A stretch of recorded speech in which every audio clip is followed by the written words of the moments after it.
अब देखो, ये इसी के बारे में बेटा हम बार बार डिस्कस कर रहे थे कि ये बोर्ड में पूछा जाता है, ठीक है, 5 नंबर में, ठीक है, बोर्ड में 5 नंबर में पूछा जाएगा बेटा। और ये हमने कर रखा है बेटा, हमने ये कर रखा है कि लाइन चार्ज है, अगर इस पर पॉजिटिव या नेगेटिव चार्ज है तो यहाँ से x डिस्टेंस पे जाकर के इलेक्ट्रिक फील्ड की वैल्यू हमने फाइंड कर रखा है। सेम अब यहाँ पे गॉस लॉ के एप्लीकेशन से फाइंड करना है बेटा, ठीक है। क्या है? Electric field due to an infinitely long straight charge wire, infinitely long straight charge wire, एक long infinitely long straight charged wire है, उसके कारण आपको इलेक्ट्रिक फील्ड फाइंड करना है, ठीक है, किसी डिस्टेंस r पे। अब बेटा सबसे पहले लेट कि यहाँ पे एक लाइन चार्ज था, यहाँ पे एक लाइन चार्ज था, ठीक है। यहाँ इसको 1 मिनट मान लिया जाए कि यहाँ पे एक लाइन चार्ज था, ठीक है, एक लाइन चार्ज था, इस पे पॉजिटिव चार्ज थे, ठीक है, इस पे पॉजिटिव चार्ज था, ठीक है, पॉजिटिव नेगेटिव जो भी चार्ज। अब इसके कारण आर डिस्टेंस पे आपसे पूछा गया कि यहाँ पे बताओ इलेक्ट्रिक फील्ड की value by using Gauss law, Gauss law का यूज करके। इंटीग्रेशन वाला मेथड तो हमने बता रखा है कि यहाँ से सेंटर से एल लेंथ पे डीएल एलिमेंट लेंगे, उसके कारण इलेक्ट्रिक फील्ड फाइंड करेंगे, वो नहीं, गॉस लॉ थ्रू। जब भी इस तरह का प्रॉब्लम हो, generally cylindrical Gaussian surface consider करना पड़ेगा हमेशा इसमें, ठीक है।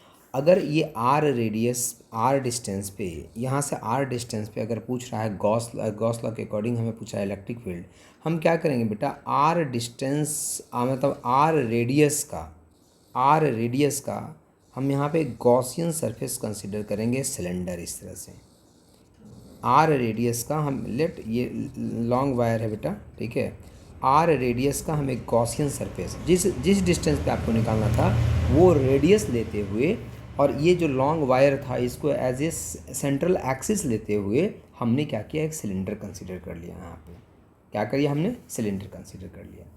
अब मुझे ये बताइए, अभी इस डायग्राम पे नहीं जाना, अभी रहने दो इस डायग्राम पे, मैं आऊँगा उस डायग्राम पे।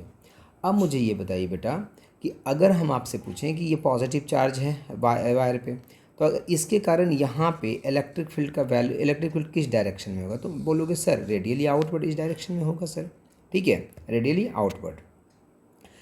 ये जो कर्व पोर्शन है, ये जो सिलेंडर है इसका जो कर्व पोर्शन है, इसमें एक एलिमेंट हमने यहाँ पे कंसिडर कर लिया है, ठीक है। लेट इसका एरिया है DS1, ठीक है, एरिया कितना है DS1, या एरिया सबका सेम ही लेंगे हम बेटा। यहाँ पे एरिया जो हम ले रहे हैं, 1 मिनट फिर से डायग्राम बना दूँ यहाँ पे थोड़ा, ये R, यहाँ पे एरिया हमने लिया, सब एरिया हम DS ही लेंगे बेटा, तो ये एरिया हमने DS लिया।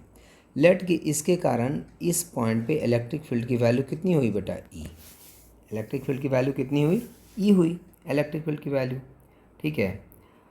अगर मैं तुमसे पूछूं कि ये जो कर्व पोर्शन है, ये जो सिलेंडर हमने लिया है, जो कर्व पोर्शन है, इसके कारण टोटल फ्लक्स कितना हो जाएगा, क्लोज है ना भाई, क्लोज सरफेस है, तो तुम बोलोगे सर इसके लिए तो हम E.ds फाइंड करना पड़ेगा। हाँ करो फाइंड, तो ये स्मॉल फ्लक्स आ जाएगा, ठीक है, ये स्मॉल फ्लक्स आ जाएगा, इसको इंटीग्रेट करोगे तो टोटल फ्लक्स आ जाएगा, किससे, ये कर्व पोर्शन से। वेरी गुड बेटा। अगर मैं पूछूं कि ये जो पोर्शन है, ठीक है, ये जो सर्कुलर पोर्शन है, इससे फ्लक्स कितना हो जाएगा, तुम बोलोगे सर इसका एरिया वेक्टर अगर हम लेंगे तो एरिया वेक्टर तो अपवर्ड आएगा इसका, और इलेक्ट्रिक फील्ड का डायरेक्शन ये आएगा, दोनों के बीच का एंगल कितना हो गया बेटा, 90 डिग्री।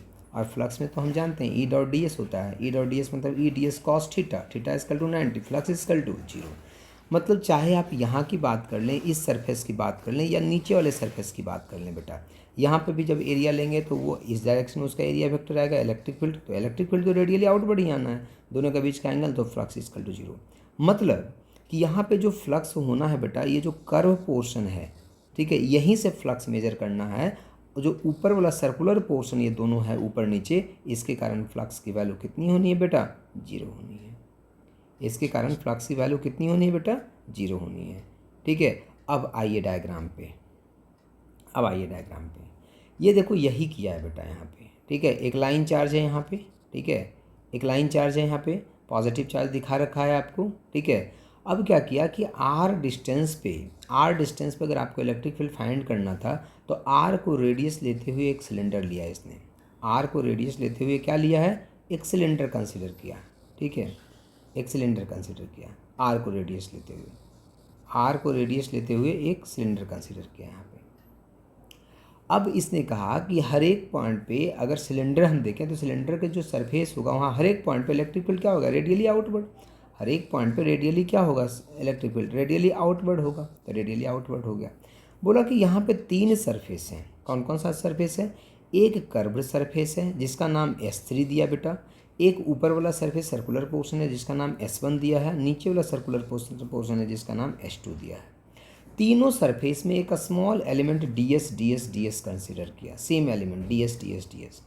तो यहाँ पे तो ds और E दोनों एक डायरेक्शन में है। फ्लक्स इक्वल टू होता कितना बेटा, फ्लक्स अगर हम निकालते हैं तो flux equal to E dot ds होता है, ठीक है, flux equal to E dot ds होता है, ठीक है, flux equal to E dot ds हमने पढ़ रखा है। तो अगर इस स्मॉल एलिमेंट से हम फ्लक्स फाइंड करें तो ds इंटू ई, दोनों के बीच का एंगल 0, तो फ्लक्स तो होगा यहाँ पे। लेकिन अगर सर्कुलर पोर्शन जिसका एरिया S1 है, जिसका एरिया S2 है, अगर यहाँ पे बात करें तो इलेक्ट्रिक फील्ड और एरिया दोनों के बीच का एंगल कितना है बेटा, 90 डिग्री है। मतलब यहाँ पे फ्लक्स की वैल्यू कितनी हो जाएगी, 0। इसी तरह से नीचे यहाँ पे फ्लक्स की वैल्यू कितनी हो जाएगी बेटा, 0 हो जाएगी, ठीक है। तो ये आपको अब याद रखना है, ठीक है, कि ये ऐसा होगा।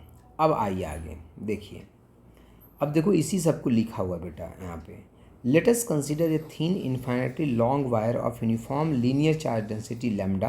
जो लीनियर चार्ज डेंसिटी होगा बेटा उसको लैम्डा ले लिया। In order to find electric field at a point distance r from it, select a cylinder r and of any arbitrary length, select a cylinder of radius r बेटा and of any arbitrary length, कोई भी length L ले लीजिए, with its axis co-axial with the wire, जो wire है वही axis लेंगे इसका, एज ए गॉसियन सरफेस। जब भी गॉस का यूज करना पड़ेगा बेटा हमें गॉसियन सरफेस लेना पड़ेगा, और यहाँ पे जो सिलेंडर हमारा ये हमारा गॉसियन सरफेस है बेटा, ठीक है। Now two plane surface S1 and S2, two plane surface ऊपर नीचे वाला हो गया बेटा, ये S1 है, नीचे हो गया S2। One curved cylindrical surface S3, the symmetry of the problem suggest that E is equal in magnitude and directed normally outward. हमेशा इलेक्ट्रिकल पॉजिटिव चार्ज है, आउटवर्ड नॉर्मल होगा बेटा। If the wire is positively charge at every point of the surface S2, ठीक है, S3, let phi1 phi2 phi3 with the values of electric flux linked with S1 S2 S3। तो बेटा phi1 equal to कितना हो जाएगा, 0। बता दिया ना हमने कि इसके कारण फ्लक्स कितना होगा बेटा, ऊपर वाला सरफेस के कारण 0। क्यों, क्योंकि इलेक्ट्रिक फील्ड इस डायरेक्शन में, एरिया वेक्टर इस डायरेक्शन, दोनों के बीच का एंगल नहीं 0 90, तो फ्लक्स कितना हो गया 0। वही लिखा कि फ्लक्स phi1 0 हो जाएगा। क्यों, क्योंकि यहाँ पे दिखा रखा है कि इलेक्ट्रिक फील्ड एरिया वेक्टर दोनों परपेंडिकुलर है। इसी तरह से फ्लक्स 2 कितना हो जाएगा, 0। नीचे वाला सरफेस जो है सर्कुलर पोर्शन उससे भी फ्लक्स 0, लेकिन जो कर्व्ड पोर्शन है वहाँ पे फ्लक्स होगा।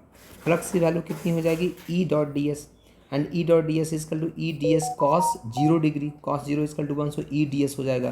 तो E तो बाहर निकल जाएगा क्योंकि E का वैल्यू कांस्टेंट है, और जब इंटीग्रेट करोगे डी एस को तो S आ जाएगा बेटा, और S is equal to surface area of, surface area एक कर्व पोर्शन का कितना हो जाएगा बेटा, 2 पाई r, ठीक है, सरकमफ्रेंस हो गया, और इनटू L, यही होता है ना surface area of the cylinder. तो ये सरफेस एरिया हमने यहाँ पे मल्टीप्लाई कर दिया। So flux is equal to E into 2 pi r into L हो गया, where S is equal to 2 pi r is the surface area of surface 3, मतलब जो कर्व्ड पोर्शन है। Thus total flux through the Gaussian surface phi c is equal to कितना हो गया बेटा, phi1 plus phi2 is equal to E into 2 pi r into L। Since length of the wire inside the Gaussian surface is L, charge enclosed in Gaussian surface that is Q is equal to lambda into L। तो अगर मान लिया जाए कि Gaussian surface में L length हमने लिया है, कि जो वायर है उसका L लेंथ हमने लिया है गॉसियन सरफेस में, तो चार्ज इस पर कितना हो जाएगा, अगर charge per unit length lambda है तो charge is equal to Q into L। Now according to Gauss law, Gauss ने भी तो बोला था कि चार्ज अगर इनक्लोज होता है किसी क्लोज सरफेस में तो flux is equal to Q upon epsilon not होता है, तो Q अपॉन एप्सिलॉन नॉट हो गया बेटा। नाउ तो ये फ्लक्स तो हमने एक निकाला प्रॉपर मेथड से, जो कन्वेंशनल मेथड था, और फ्लक्स गॉस लॉ के अकॉर्डिंग निकाला, दोनों को इक्वेट कर दीजिए। तो E इंटू 2 पाई आर एल, ये हमने प्रॉपर मेथड जो है हमारे पास E डॉट डी एस, उससे हमने निकाला, और गॉस ने जो कहा है Q अपॉन एप्सिलॉन नॉट, उससे आ गया बेटा Q अपॉन, तो Q की value lambda into L upon epsilon not. यहाँ से इलेक्ट्रिक फील्ड की वैल्यू आ गई E is equal to lambda upon 2 pi epsilon not into R। Same बेटा, सेम इलेक्ट्रिक फील्ड जो हमने पढ़ा था इंटीग्रेशन के मेथड से सेम आ गया। Thus the electric field due to a line charge is inversely proportional to distance from distance. यही तो पढ़ा था वहाँ पे भी बेटा, lambda upon 2 pi epsilon not into I think distance वहाँ पे एक्स लिया था तो एक्स आ गया था, यहाँ पे आर लिया तो आर ले लिया बेटा डिस्टेंस। तो सेम दोनों जगह पे जो वैल्यू आया सेम आया बेटा।